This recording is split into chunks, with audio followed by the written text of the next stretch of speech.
তুমি ছোট্ট থাকা অবস্থায় তুমি চলতে পারো নাই, তোমার বাবা তোমাকে চলাইছে। তুমি ছোট্ট থাকা অবস্থায় তুমি খাইতে পারো নাই, তোমার মা তোমাকে খাওয়াইছে। তুমি প্রস্রাব করে দিছো বিছানায়, তোমার মা পরিষ্কার করেছে। তুমি পায়খানা করেছ, তোমার মা পরিষ্কার করে দিয়েছে। আর আজকে তোমার মা বিদ্যা হয়ে গেছে, তোমার বাবা বিদ্যা হয়ে গেছে, তুমি তোমার মা বাবাকে দেখতে পারো না। দুনিয়াতে বিবির কারণে, দুনিয়াতে মানুষের কিছু কথার কারণে তুমি তোমার মা বাবাকে বিদ্যা আশ্রমে রেখে আসো। হে যুবক, তুমি যেদিন মনে করবা তোমার মা বাবাকে তুমি কষ্ট দিবা, তোমার মা বাবাকে যেদিন তুমি তাদের সাথে খারাপ ব্যবহার করবা, সেই দিন থেকে তুমি মনে করবা তোমার কপালে জাহান্নাম লেখা হয়ে গেছে। সকলে দিলটাকে নরম করে একটু জিকির করি। লা ইলাহা ইল্লাল্লাহ, লা ইলাহা ইল্লাল্লাহ। মুসা কালিমুল্লাহ, মুসা আলাইহিস সালাতু ওয়াস সালাম, তিনি আল্লাহ রাব্বুল আলামিনকে বলতেছেন, ও আল্লাহ, আমি তোমার সঙ্গে ওই তুর পাহাড়ে সাক্ষাৎ করি, তোমার সঙ্গে তুর পাহাড়ে গিয়ে আমি সরাসরি কোন পর্দা মাধ্যম ছাড়া কথা বলি। তো আল্লাহ, তুমি আমাকে এমন একটা আমল দিবা, যা এই আমলটা পৃথিবীর অন্য কোন নবী বা অন্য কাউকে দিবা না। তুমি এমন একটা আমল আমাকে দিবা, যাতে করে তোমার সাথে আমার সম্পর্কটা আরো গভীর হয়। তখন আসমান থেকে আল্লাহ রাব্বুল আলামিন ডাক দিয়ে বলতেছে, মুসা, তুমি পড়ো লা ইলাহা ইল্লাল্লাহ, লা ইলাহা ইল্লাল্লাহ। মুসা আলাইহিস সালাতু ওয়াস সালাম আবার আল্লাহ তাআলাকে বলতেছেন, ওয়াল্লাহ ইলাহা ইল্লাল্লাহর জিকির তো আদম সফিউল্লাহ করেছে, ইলাহা ইল্লাল্লাহর জিকির তো শেষ আলাইহিস সালাতু ওয়াস সালাম করেছে। ইলাহা ইল্লাল্লাহর জিকির তো আমার পূর্বে অনেক নবী করেছে।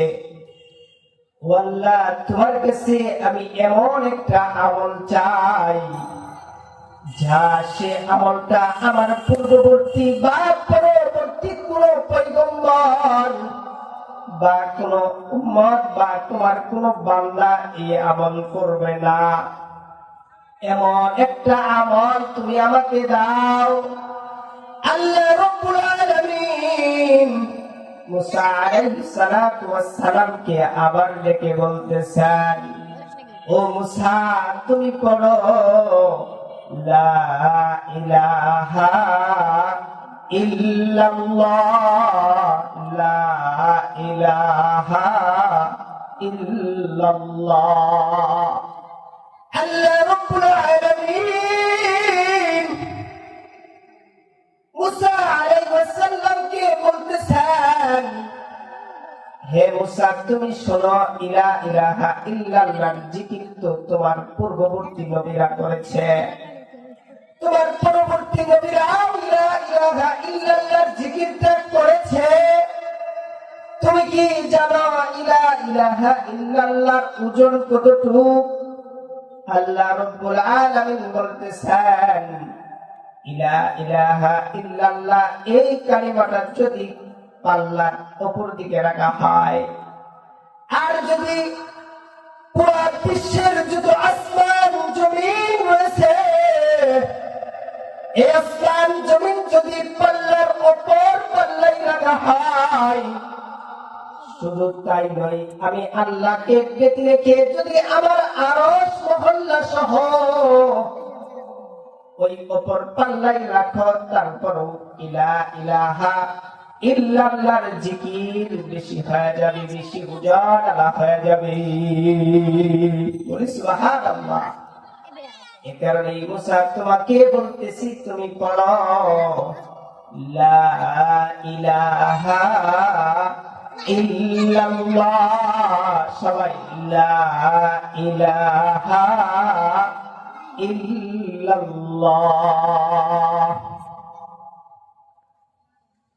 তাহফিজুল কোরআন হালিমুস সুন্নাহ মাদ্রাসা কর্তৃক আয়োজিত ইসলামী মহাসম্মেলনে মহিলাদের প্রথম অধিবেশনের সম্মানিত সভাপতি এবং সুদক্ষ বিচারক, আমার সম্মুখে উপবিষ্ট এলাকার দূর দূরান্ত থেকে আগত স্নেহের ছোট বোনেরা এবং শ্রদ্ধাভাজন বড় বোনেরা এবং মাতৃ সমতুল্য বয়সী মাতারা এবং দাদির সমতুল্য বয়সী দাদিরা, সকলকে আমার পক্ষ থেকে মোবারকবাদ এবং সালাম।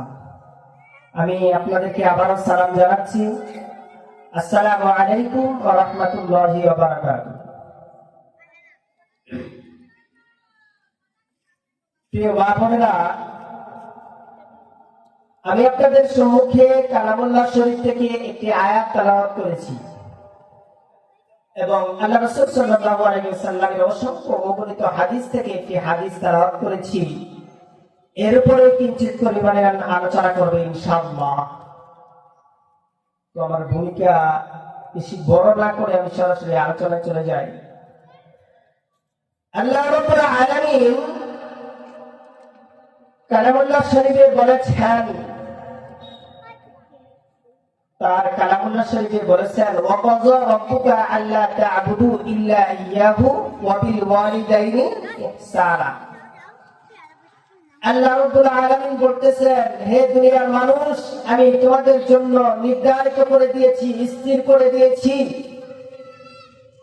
ওয়া কাযা রাব্বুকা আল্লা তা'বুদু ইল্লা ইয়্যাহু, একমাত্র তোমরা আল্লাহ তাআলার ইবাদত বন্দেগী করবা, অর্থাৎ আল্লাহ তাআলার ইবাদত বন্দেগী ব্যতীত অন্য কারো ইবাদত বন্দেগী করবা না। তারপরে আল্লাহ তাআলা বলতেছেন, ওয়া বিল ওয়ালিদাইনি ইহসানা, হে দুনিয়ার মানুষ, তোমরা তোমাদের পিতামাতার সঙ্গে ভালো ব্যবহার করবা, সৎ আচরণ করবা, যাতে করে তোমার মা বাবা তোমার দ্বারাই কষ্ট না পায়। আল্লাহ রাব্বুল আলামিন কালামুল্লাহ শরীফের আরো কয়েক জায়গায় বলেছেন, এক জায়গায় নয়, আরো কয়েক জায়গায় বলেছেন, যেখানে আল্লাহ রাব্বুল আলামিন তার ইবাদত বندگির কথা বলেছেন, তার পাশাপাশি তার মা বাবার খেদমত করবে এই কথা আল্লাহ তাআলা বলেছেন। আরেক জায়গায় আল্লাহ তাআলা বলেন, ওয়া আবুদুল্লাহা ওয়া লা তুশরিকু বিহি শাইআ ওয়া বিল ওয়ালিদাইনি ইহসানা, ওয়া আবুদুল্লাহ, তোমরা আল্লাহ তাআলার ইবাদত বندگی করো, ওয়া লা তুশরিকু বিহি শাইআ, এবং তোমরা আল্লাহ তাআলার সঙ্গে কাউকে শরীক করবা না। তারপরে আল্লাহ রাব্বুল আলামিন বলতেছেন, ওয়া বিল ওয়ালিদাইনি ইহসানা, তোমরা তোমাদের পিতামাতার সঙ্গে ভালো আচরণ করবা, সৎ আচরণ করবা, যাতে করে তোমার মা বাবা তোমার দ্বারা সামান্য পরিমাণ কষ্ট না পায়। আল্লাহ রাব্বুল আলামিন তার বান্দাদেরকে এইসব উপদেশ কথা বলেছেন। তবে লুকমান হাকিম নামে একজন ব্যক্তি ছিল, তার সন্তানকে নসিহত করতেছেন, হে সন্তান তুমি শোনো, হে সন্তান তুমি শোনো, তোমার জীবনে তুমি দুইটা প্রতিজ্ঞা পণ করে লইবা। এক নাম্বার পণ হলো, তুমি কোন সময় তোমার শেষ নিঃশ্বাস থাকা অবস্থায় তুমি তোমার মাওলার সাথে নাফরমানি করবা না, তুমি তোমার মাওলার সাথে কোন সময় বেঈমানি করবা না। আর দুই নাম্বার কারণ হলো, দুই নাম্বার যে তোমার প্রতিজ্ঞা পণ হলো, তুমি কোন সময় তোমার মা বাবাকে কষ্ট দিবা না। লুকমান হাকিম তার সন্তানকে এইভাবে নসিহত করে বলতেছেন যে কোন সময় তোমার মা বাবাকে কষ্ট দিবা না, কারণ তোমার মা বাবাই হলো তোমার জান্নাত, তোমার মা বাবাই হলো তোমার জাহান্নাম। আল্লাহ রাসূল এই কারণেই বলেন হুমা জান্নাতুকা ওয়া নারুকা, দুনিয়াতে আল্লাহ রাব্বুল আলামিন তোমার জান্নাত রেখে দিয়েছেন, আবার দুনিয়াতে আল্লাহ রাব্বুল আলামিন সন্তানের জন্য জাহান্নাম রেখে দিয়েছেন। যদি কোন সন্তান মা বাবার সঙ্গে খারাপ আচরণ করে তো জাহান্নামে যাইবে, আবার যদি কোন সন্তান মা বাবার সঙ্গে ভালো ব্যবহার করে সৎ আচরণ করে তাহলে সে জান্নাতে যাইবে। বলেন না সুবহানাল্লাহ। তাহলে যদি কোন সন্তান তার মা বাবার সঙ্গে ভালো আচরণ করে সে জান্নাতে যাইবে, আবার যদি কোন সন্তান মা বাবার সঙ্গে খারাপ ব্যবহার করে জাহান্নামেও যাইবে। এই কারণে আল্লাহ রাসূল সাল্লাল্লাহু আলাইহি ওয়াসাল্লাম বলেন, তিরমিজি শরীফের হাদিস, আব্দুল্লাহ ইবনে উমর রাদিয়াল্লাহু তাআলা আনহু থেকে বর্ণিত, আব্দুল্লাহ ইবনে উমর রাদিয়াল্লাহু তাআলা আনহু থেকে বর্ণিত, قال قال رسول الله صلى الله عليه وسلم رضا الرب في رضا الوالد وسخط الرب في سخط الوالد। যদি কোন সন্তানের প্রতি তার মা বাবা নারাজ হয়ে যায় তাহলে ওই আসমানের মালিক সেই সন্তানের প্রতি নারাজ হয়ে যাবে। আবার যদি কোন সন্তানের প্রতি তার মা বাবা সন্তুষ্ট হয়ে যায় তাহলে ওই আসমানের মালিক সেই সন্তানের প্রতি রাজি এবং খুশি হয়ে যায়। এই কারণেই মা বাবার যারা খেদমত করে তাদের জবানটা আল্লাহ তাআলার কাছে দামি হয়ে যায়।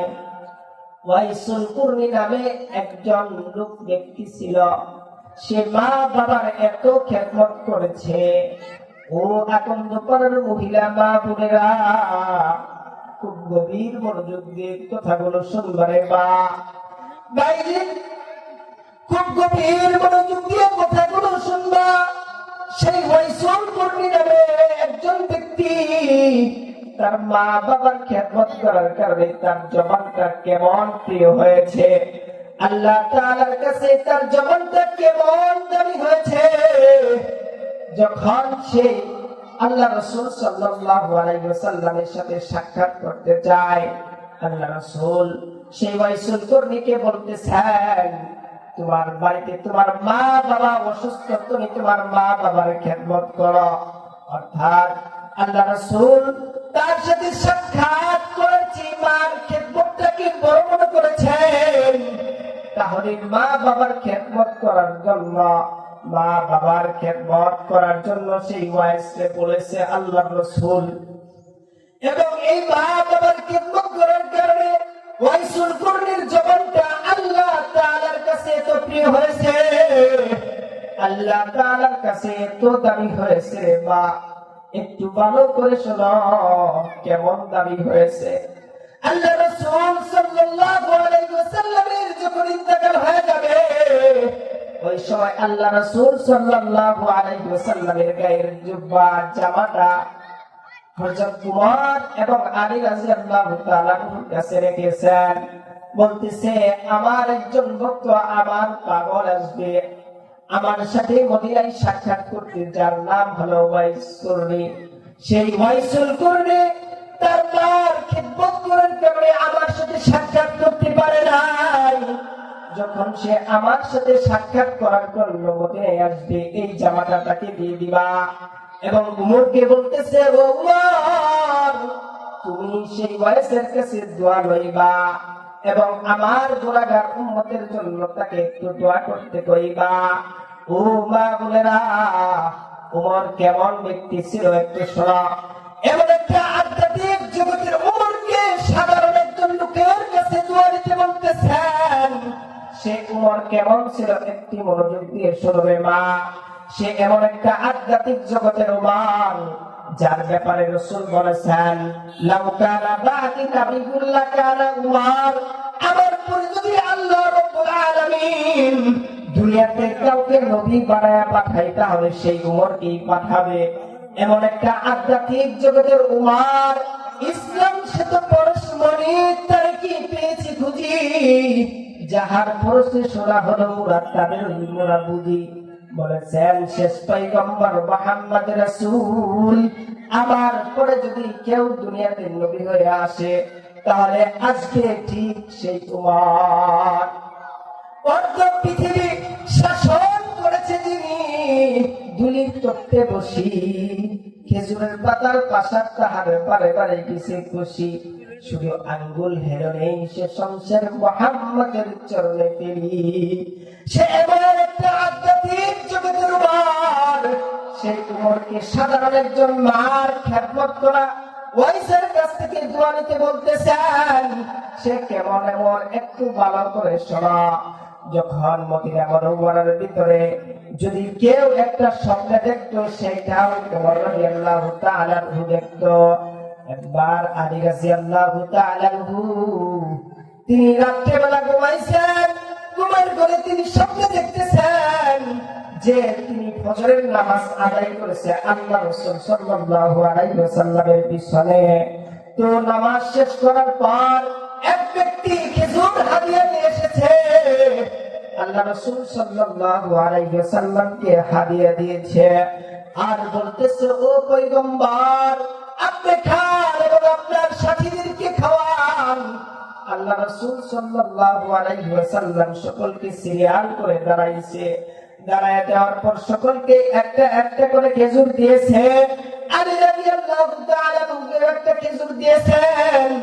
ঠিক ওই মুহূর্তে মসজিদে নববীর ভিতরে আজান হয়ে গেছে। বাস্তবিক আজান হওয়ার পর আলী রাদিয়াল্লাহু তাআলা ঘুম থেকে উঠে দেখেন তিনি যে স্বপ্নে যুগে দেখেছিলেন আল্লাহ রাসূল তাকে একটা খেজুর দিয়েছে, সেই খেজুরের নিচে আটিটা এখনো তার মুখেই রয়েছে। বলেন সুবহানাল্লাহ। তারপর আলী রাদিয়াল্লাহু তাআলা ওযু ইস্তেনজা শেষ করে মসজিদে নববীর দিকে চলে গেছেন। মসজিদে নববীর দিকে যাওয়ার পরে তিনি দেখতেছেন ওমর রাদিয়াল্লাহু তাআলা মসজিদের ইমামতি করতেছেন, তার পিছনে নামাজ আদায় করেছে। নামাজ আদায় করে নামাজ শেষ করার পর এই আলী রাদিয়াল্লাহু তাআলা যে স্বপ্নের মধ্যে দেখেছিলেন আল্লাহর রাসূল যেরকম ভাবে খেজুর তাদেরকে খাওয়াইছে ওই রকম ভাবে ওমর রাদিয়াল্লাহু তাআলা নামাজ শেষ করার পর এক মহিলা আসছে খেজুর নিয়ে, বলতেছে আমিরুল মুমিনিন আপনি নিজে খেজুর খান, এইগুলো হাদিয়া আপনার সাথীদেরকেও খাওয়ান। এইভাবে সিরিয়াল করে ওমর রাদিয়াল্লাহু তাআলা সেই সকলকে দাঁড়া করাইছেন। দাঁড়া করানোর পর সেই খেজুর একে একে বন্টন করে দিচ্ছেন। যখন আলী রাদিয়াল্লাহু তাআলা একটা খেজুর দিয়েছেন, আলী রাদিয়াল্লাহু তাআলা বলতেছেন ও আমিরুল মুমিনিন ঝুড়িতে তো আরো অনেক খেজুর আছে, আমাকে কি আরেকটা খেজুর দেওয়া যায় না? ওমর রাদিয়াল্লাহু তাআলা বলতেছেন আমি তো স্বপ্নের মধ্যে দেখলাম আল্লাহ রাসূল তোমাকে একটা খেজুরি দিল। সুবহানাল্লাহ। বলেন তাহলে আমি তোমাকে কেমন করে আরেকটা খেজুর দিব? তাহলে এমন একটা আধ্যাত্মিক জগতের উমার সেই উমরকে বলতেছে সাধারণ একজন মা বাবার খেদমত করা এক ব্যক্তির কাছে দোয়া নেওয়ার জন্য। ও মা বোনেরা কথাগুলো খুব গভীর মনোযোগ দিয়ে শুনবেন। মা বাবার খেদমত করলে কতটুকু মর্যাদা একটু শোনা। শুধু তাই নয়, যদি মা বাবার খেদমত করে তাহলে আল্লাহ তাআলা তার জবানটা এমন দামি করে দেয়, যদি মুখ দিয়ে তার যা কিছু বাহির হবে আল্লাহ তাআলা সঙ্গে সঙ্গে কবুল করে নিবেন। তাহলে মা বাবা কেমন দামি, মা বাবা সন্তানের জন্য দুনিয়াতে কেমন একটা নিয়ামত, সব সন্তান তো আর বুঝে না। এমন কিছু ঘটনা দেখা যায় যে মাকে বাড়ি থেকে বের করে দেয়, সন্তান বাবাকে ঘর থেকে বের করে দেয়। ও যুবক ভাই, এই মাইকের আওয়াজ যতদূর যায় খুব গভীর মনোযোগ দিয়ে বাবারা মারা শুনবে। তোমার ঘরে যদি একটা বৃদ্ধ মা বাবা থাকে তাহলে তুমি মনে করবা এই মা তোমার জন্য জান্নাত। যদি তোমার বাবা থাকে তাহলে মনে করবা এই বাবাই তোমার জন্য জান্নাত, কারণ তুমি তাদের সঙ্গে যদি ভালো ব্যবহার করো জান্নাতে যাইবা, আর তাদের সঙ্গে যদি তুমি খারাপ ব্যবহার করো জাহান্নামে যাইবা। এই কারণে আল্লাহ রাসূল সাল্লাল্লাহু আলাইহি ওয়াসাল্লাম বলেন, আল জান্নাতু তাহতা আকদামিল উম্মাহাত। ও দুনিয়ার মানুষ, খুব ভালো করে শোনা, ও দুনিয়ার সন্তানেরা খুব ভালো করে শোনা। আল্লাহ রাসূল সাল্লাল্লাহু আলাইহি ওয়াসাল্লাম কি বলে, খুব ভালো করে শোনা। আল্লাহ রাসূল সাল্লাল্লাহু আলাইহি ওয়াসাল্লাম বলতেছেন, আল জান্নাতু তাহতা আকদামিল উম্মাহাত। তোমার মা বাবার পায়ের নিচে সন্তানের জন্য জান্নাত রেখে দিয়েছে। এই কারণে আল্লাহ তাআলা জান্নাতের কারণে মা বাবাকে এত এত দামি করেছে, যে এত দামি দুনিয়াতে সন্তান মার খেদমত করবে, বাবার খেদমত করবে, তো জান্নাত পাওয়া যাবে। মা এত দামি, মা কেন এত দামি জানে না সকলে, জানতো যদি পড়তো দেখে কোরআন হাদিস খুলে। মা কেন এত দামি জানে না সকলে, জানতো যদি পড়তো দেখে কোরআন হাদিস খুলে। কবুল হজের সওয়াব মিলে, মকবুল হজের সওয়াব মিলে, মাকে একবার দেখিলে দেখিলে। মা কেন এত দামি জানে না সকলে, জানতো যদি পড়তো দেখে কোরআন হাদিস খুলে। 10 মাস 10 দিন গর্ভে ধারণ করেছিলেন মা, সহ্য করেছিলেন মায়ের কতই যন্ত্রণা। 10 মাস 10 দিন গর্ভে ধারণ করেছিলেন মা, সহ্য করেছিলেন মায়ের কতই যন্ত্রণা। সেই মাকে কষ্ট দিলে, সেই মাকে কষ্ট দিলে খুদার আরশ কাঁপে। মা কেন এত দামি জানে না সকলে, জানতো যদি পড়তো দেখে কোরআন হাদিস খুলে। জানতো যদি পড়তো দেখে কোরআন হাদিস খুলে। তাহলে মা বাবা এত দামি, কিন্তু সন্তানরা এটা বুঝে না যে মা কত একটা নিয়ামত, বাবা কত একটা নিয়ামত। এটা সন্তানরা বুঝে না। কি বলেন? হ্যাঁ, সন্তানরা এটা বুঝে না যে দুনিয়াতে যার মাধ্যমে তুমি আসলা, দুনিয়াতে যে পিতা মাতা তোমাকে ছোট ছোট এই যে নাবালিগ ছিল, সেখান থেকে আস্তে আস্তে বড় করতে করতে তোমাকে এতটুকু প্রতিষ্ঠিত হওয়া পর্যন্ত তোমার মা বাবা তোমার মেহনত করেছে, তোমার মা বাবা তোমার খেদমত করেছে। তুমি ছোট্ট থাকা অবস্থায় তুমি চলতে পারো নাই, তোমার বাবা তোমাকে চলাইছে। তুমি ছোট্ট থাকা অবস্থায় তুমি খাইতে পারো নাই, তোমার মা তোমাকে খাওয়াইছে। তুমি প্রস্রাব করে দিছো বিছানায়, তোমার মা পরিষ্কার করেছে। তুমি পায়খানা করেছ, তোমার মা পরিষ্কার করে দিয়েছে।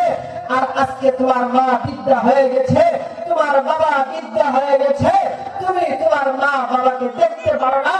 দুনিয়াতে বিবির কারণে, দুনিয়াতে মানুষের কিছু কথার কারণে তুমি তোমার মা বাবাকে বিদ্যা আশ্রমে রেখে আসো। হে যুবক, তুমি যেদিন মনে করবা তোমার মা বাবাকে তুমি কষ্ট দিবা, তোমার মা বাবাকে যেদিন তুমি তাদের সাথে খারাপ ব্যবহার করবা, সেই দিন থেকে তুমি মনে করবা তোমার কপালে জাহান্নাম লেখা হয়ে গেছে। মা বাবার সঙ্গে খারাপ আচরণ করা যাবে না। মা বাবার সঙ্গে ভালো আচরণ করতে হবে। মা বাবাকে সবসময় খুশি রাখতে হবে, যাতে করে মা বাবা সন্তানের জন্য ভালো দোয়া করে। ও আনন্দ পাড়ার মা বোনেরা, এখন আমি তোমাদেরকে সন্তান মা বাবার সঙ্গে কেমন আচরণ করবে এটা তোমাদেরকে শোনাইলাম। এখন তোমাদেরকে বলবো, একটা মা এবং একটা বাবা তার সন্তানকে কেমন ভাবে লালন পালন করবে কেমন ভাবে সন্তানকে শিক্ষায় শিক্ষিত করবে, কেমন ভাবে সন্তানকে বড় মাপেরা আলেম করবে না কি করবে, একটু ভালো করে শোনা।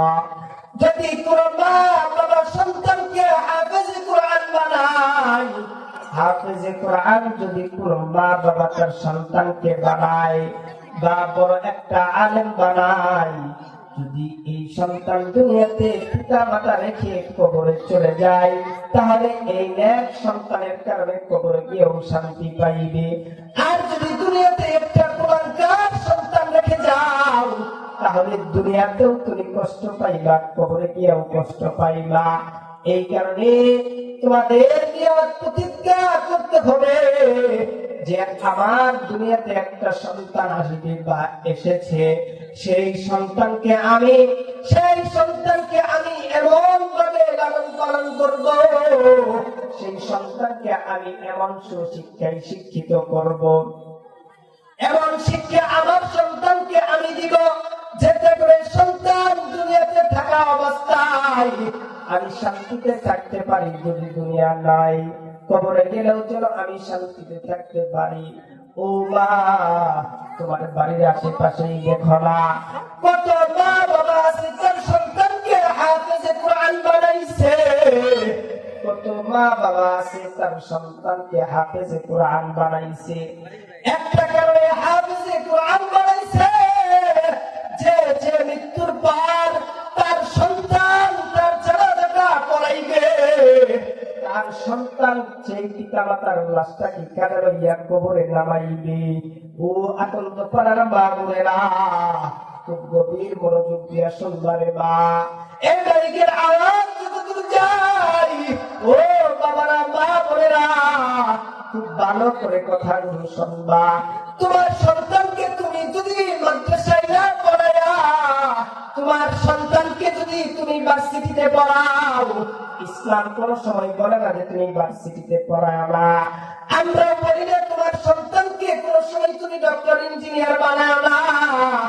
আমরাও বলি তোমার সন্তানকে বড় একজন বিসিএস ক্যাডার বানাও, তোমার সন্তানকে তুমি আরো বড় ধরনের বড় একটা ডাক্তার বানাও, ইঞ্জিনিয়ার বানাও। আমরা কোন সময় এটা নিষেধ করি না। আমরা বলি তোমার সন্তানকে আরো বড় মাপের কোনো কিছু বানাও, কিন্তু তোমার সন্তানকে তুমি ডক্টর ইঞ্জিনিয়ার বানাইলা, তোমার মৃত্যুর সময় তোমার সন্তান তোমাকে কোন সময় কালিমার তালকিন দিতে পারবে না। তোমার মৃত্যুর পরে তোমার সন্তান তোমার জানাজা পড়াইতে পারবে না। তোমার মৃত্যুর পর তোমার কবরে গিয়ে তোমার সন্তান দোয়া করতে পারবে না। কোন সময় আল্লাহ তাআলার কাছে বলতেও পারবে না, রব্বির হামহুমা কামা রব্বায়ানি সগীরা। এই কথাটা তোমার সন্তান বলতে পারবে না। তোমার সন্তান দুনিয়াতে থাকা অবস্থায় তুমি যে চলে গেলা, তোমার সন্তান তোমার বাড়ি ফেরাতের জন্য দোয়াও করতে পারবে না। কারণ দুনিয়াতে তোমার সন্তানকে তুমি আলেম বানাও নাই, তোমার সন্তানকে তুমি হাফেজে কোরআন বানাও নাই, তোমার সন্তানকে তুমি বড় ডাক্তার বানাইছ, তোমার সন্তানকে তুমি বড় ইঞ্জিনিয়ার বানাইছ, তোমার সন্তানকে তুমি বিসিএস ক্যাডার বানাইছ। তোমার সন্তানকে যদি তুমি মৃত্যুর পর যে সন্তানকে তুমি বিসিএস ক্যাডার বানাইছ, যে সন্তানকে তুমি বড় ম্যাজিস্ট্রেট উকিল বানাইছ, তোমার মৃত্যুর পর যদি তোমার সন্তানকে বলা হয় এই সন্তান তোমার মা বাবার জানাজাটা পড়াও, তোমার সন্তান তোমার জানাজা পড়াইতে পারবে না, এবং কি তোমার মৃত্যুর পর তোমার সন্তান তোমার জন্য দোয়াও করতে পারবে না। আর যদি ও আপন পারেন মা বোনেরা, তোমাদের এলাকার মধ্যে তো মাদ্রাসার অভাব নাই। এই যে আজকে তাহফিজুল কোরআন মাদ্রাসার মাহফিল চলতেছে, এই মাদ্রাসায় তো হাফেজে কোরআন ছাত্র করা হয়, আলেম ছাত্র করা হয়। তোমার সন্তানকে এই মাদ্রাসায় পড়ায় দেখো না মা, ও মা, তোমার সন্তানকে একটা হাফেজে কোরআন বানায় দেখো না। তোমার সন্তানকে তুমি হাফেজে কোরআন বানায় দেখো না। তোমার সন্তান এমন ভাবে তোমার জন্য দোয়া করবে, তোমার সন্তান এমন ভাবে তোমার জানাজাটা পড়াইবে, যদি তোমার সন্তান হাফেজে কোরআন হয়, তোমাকে অন্য কোনো মানুষকে তোমার মৃত্যুর পরে বলতে হবে না, কারণ তোমার সন্তানকে তুমি দিনী শিক্ষায় শিক্ষিত করেছ। তোমার সন্তান তোমার যখন মৃত্যু হয়ে যাবে সে একা একাই জানাজা পড়াইবে, তোমার লাশটাকে কেড়ে লইয়া কবরে নামাইবে। শুধু তাই নয়, তুমি মৃত্যুর পর প্রত্যেক দিন কোরআন পড়ে তোমার জন্য দোয়া করবে রে মা, প্রত্যেক দিন তোমার জন্য নামাজ পড়ে দোয়া করবে। আর কবরে গিয়া তুমি তোমার আমলনামা বন্ধ হয়ে যাবে। দুনিয়াতে কি করেছো না করেছো, কি আমল করেছো না করেছো, এই আমলগুলা তোমার মৃত্যুর পর সব আমলের দরজা বন্ধ হয়ে যাবে। তুমি গুনার কাজে করতে পারবা না, নেকের কাজে করতে পারবা না। ও আমার মা বোনেরা, খুব গভীর মনোযোগ দিয়ে কথাগুলো শুনবা। তাহলে দেখো, তোমার মৃত্যুর পর যখন তোমার আমল নামাটা বন্ধ হয়ে গেল, তোমার আমল নামা বন্ধ হওয়ার পর তুমি তো কোনো আমল করতে পারবা না। কবরের মধ্যে তুমি যখন বসে থাকবা, তুমি তো নেকের কাজ গুনার কাজ কিছুই করতে পারবা না। দুনিয়াতে যদি তুমি একটা বিসিএস ক্যাডার সন্তান রেখে যাও, সে তো তোমার জন্য দোয়া করতে পারবে না। আর যদি তুমি হাফেজে কোরআন রেখে যাও, তোমার সন্তানটাকে যদি তুমি হাফেজে কোরআন বানাইলা, তোমাকে বলতে হবে না। কবরের মধ্যে তুমি থাকবা, তোমার সন্তান দোয়া করে তোমার কাছে দোয়া পৌঁছাইবি। সুবহানাল্লাহ। এ কারণে পিতা মাতার উচিত হলো দুনিয়াতে তারা একটা নেক সন্তান রেখে যাবে। ও মা বোনেরা, তোমাদেরকে ছোট্ট একটা ঘটনা শুনে আমি বলি, তোমরা শোনো। দুনিয়াতে নেক সন্তান রাখলে কেমন হয়, কেমন হয়। এক আল্লাহর ওলি তিনি সফর করতে বের হয়েছেন। সফর করতে করতে সামনে যখন একটা গুরুস্থান অর্থাৎ কবরস্থান বেজেছে, তার সম্মুখে যখন একটা কবরস্থান, তখন সে আল্লাহর ওলি সেইখানে দাঁড়াইয়া সূরা ফাতিহা সূরা ইখলাস তেলাওয়াত করেছে। সূরা ফাতিহা সূরা ইখলাস তেলাওয়াত করে দুরূদ ইব্রাহিম পাঠ করেছে। দুরূদ ইব্রাহিম পাঠ করে সেই কবরস্থানে দোয়া পৌঁছাইছে। দোয়া পৌঁছানোর পর আল্লাহর ওলি সফর করে বাড়িতে এসে পড়েছে। বাড়িতে আসার পর তিনি স্বপ্নে রাত্রেবেলা যখন ঘুমাইছে, তখন তিনি স্বপ্নে দেখতেছেন যে আল্লাহর ওলি সফর করার সময় যে কবরস্থানে দোয়া করেছিল, সেই কবরস্থানের কিছু দৃশ্য তার সম্মুখে তুলে ধরা হয়েছে। সে আল্লাহর ওলি দেখতেছেন যে কি এক ঘটনা, ভালো করে শোনো। নেক সন্তান দুনিয়াতে রাখবা, দুনিয়া আখিরাত উভয়কে তুমি পাইয়া যাইবা। শুধু তাই নয়, তুমি নেক সন্তান দুনিয়াতে রেখে যাইবা, কাল কিয়ামতের মাঠে আল্লাহ রাব্বুল আলামিন হাফেজে কোরআন সন্তান রেখে যাইবা। কাল কিয়ামতের মাঠে আল্লাহ রাব্বুল আলামিন তোমাকে এমন একটা নূরের মুকুট পরাইবে, যে নূরের মুকুটের কারণে পুরো কিয়ামতের হাসরের মাঠ আলোকিত হয়ে যাবে। তখন অন্যান্য লোকেরা বলতে থাকবে, হাই হাই, এরা কারা? আজকে কিয়ামতের মাঠ এমন মুসিবতের একটা দিন যে সূর্যটা মাথার আধার উপরে চলে আসবে। ও মা, কারো কারো মাথার মগজ গুলা তুলে ধরে নাকে দিয়ে কানে দিয়ে পড়তে থাকবে। আবার কিছু কিছু মানুষের পিপাসার কারণে যার জিহ্বাটা আধার বের হয়ে যাবে।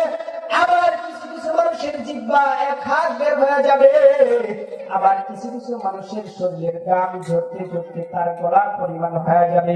এমন একটা ভয়ঙ্কর সময়, এমন একটা ভয়ঙ্কর সময়ের মধ্যে তার কি অবস্থা হবে সেই দিনে একটু চিন্তা করো।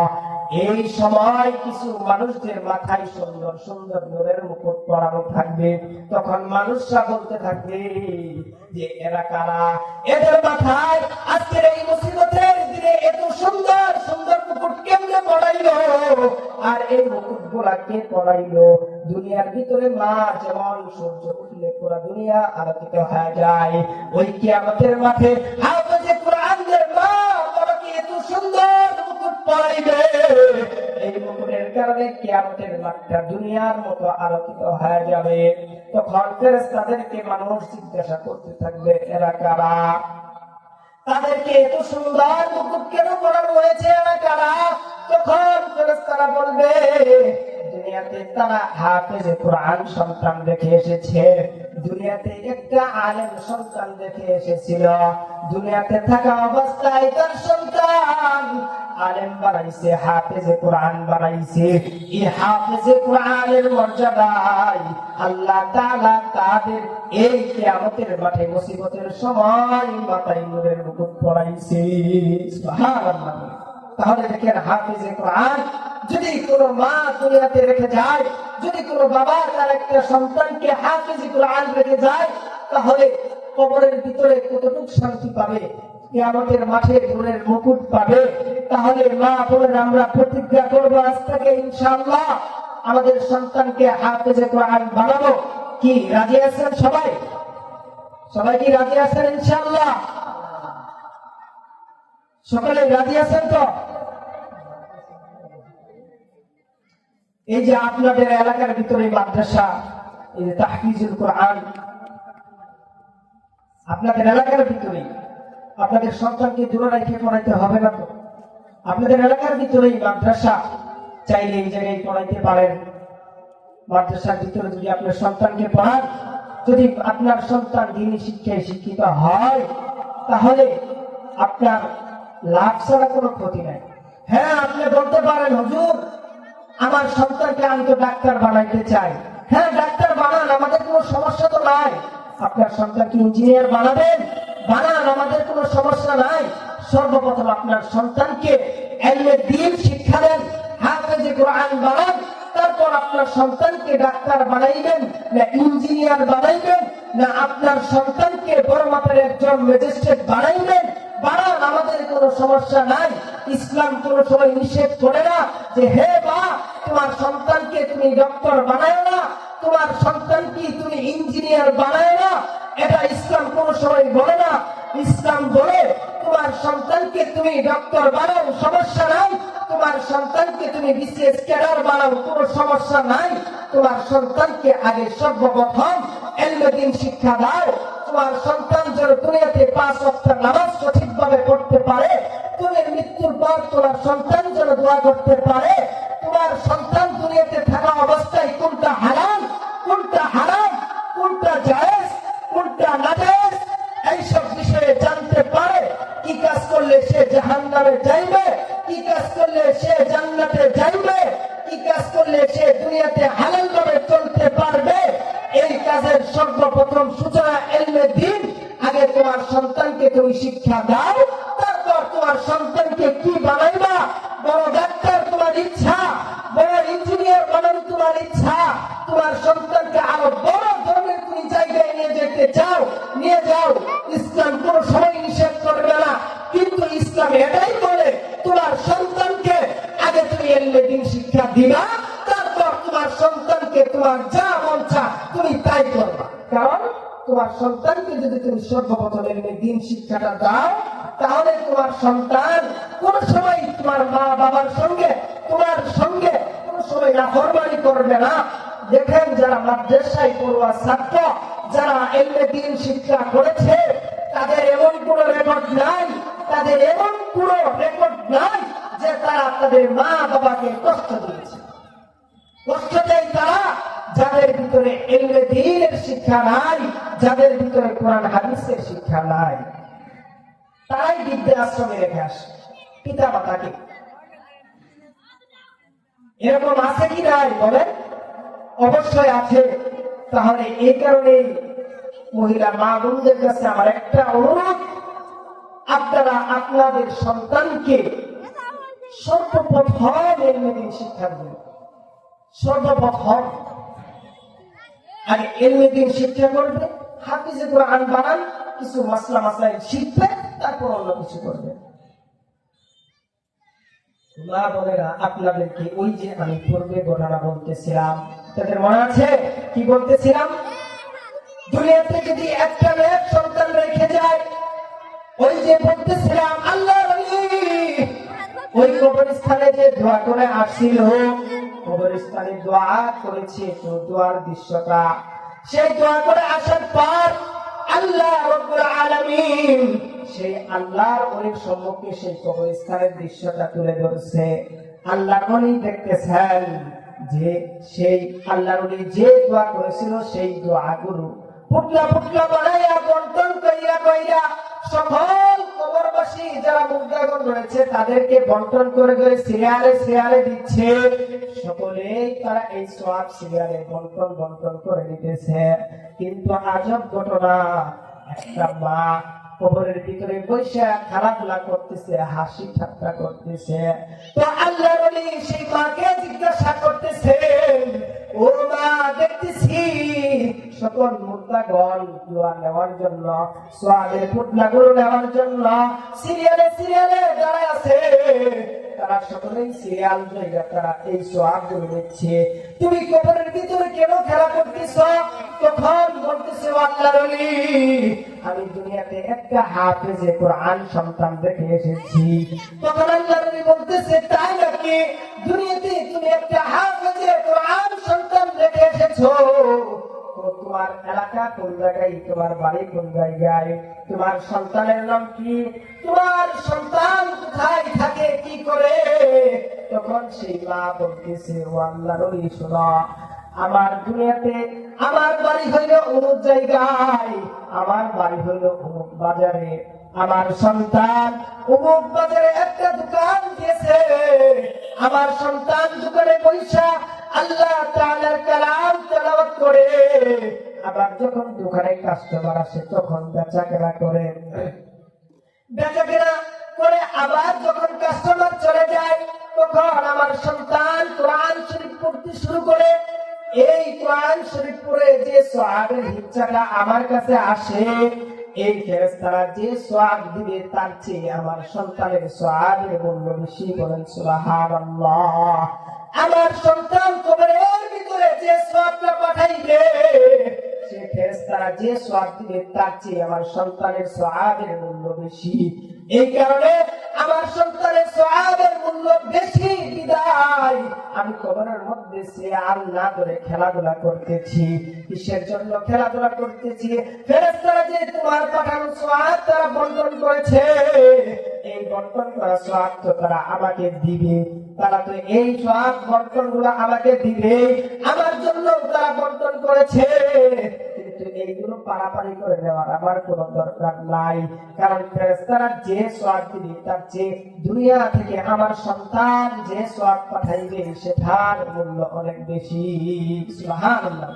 তারপরে আল্লাহর নবী বলতেছেন, ও মা, দুনিয়াতে কোথায় তোমার বাড়ি? তুমি কোথায় ছিলা? কিভাবে তোমার সন্তান কি করে? যখন এইসব বলছে আল্লাহর ওলিকে সকল পরিচয় ডিটেইলস দিয়ে দিয়েছে। তো আল্লাহর ওলির ঘুম ভেঙে গেছে। তারপর আল্লাহর ওলি স্বপ্নের ভিতরে যে ঘটনাটা দেখেছে সেই ঘটনাকে তিনি বিশ্লেষণ বা খোঁজার জন্য তিনি বের হয়ে গেছেন। বের হওয়ার পর ওই মহিলাদের যেই বাজারের কথা বলছিল সেই বাজারে চলে গেছে। সেই বাজারে যাওয়ার পর সে আল্লাহর ওলি দেখতেছে হুবহু সেই মহিলা যে বাজারের নাম বলেছিল সেই বাজারটাই রয়ে গেছে। আবার সেই মহিলা যেরকম দোকানের কথা বলেছিল তার সন্তান বেচাকেনা করে, যা দেখে হুবহু সেই দোকানও অমুক জায়গায় রয়েছে। তারপর গিয়েছে দেখতেছেন যে ওই মৃত ব্যক্তির তার সন্তান যে ছিল সে কালামুল্লাহ শরীফ তেলাওয়াত করতেছে মধুর কণ্ঠে, এত সুন্দর করে কোরআন শরীফ তেলাওয়াত করতেছে। তো আল্লাহর ওলি গিয়া দাঁড়ায়া দাঁড়ায়া সেই যুবক সন্তানের কোরআন শরীফের তেলাওয়াত শুনতেছে। শুনতে শুনতে প্রায় ঘন্টা খানিক তেলাওয়াত শুনেছে। 1-1.5 ঘন্টা তেলাওয়াত শোনার পর সেই সন্তানটা আল্লাহর ওলির দিকে লক্ষ্য করেছে। কোরআন শরীফটা বন্ধ করে হুজুরকে সালাম দিয়েছে।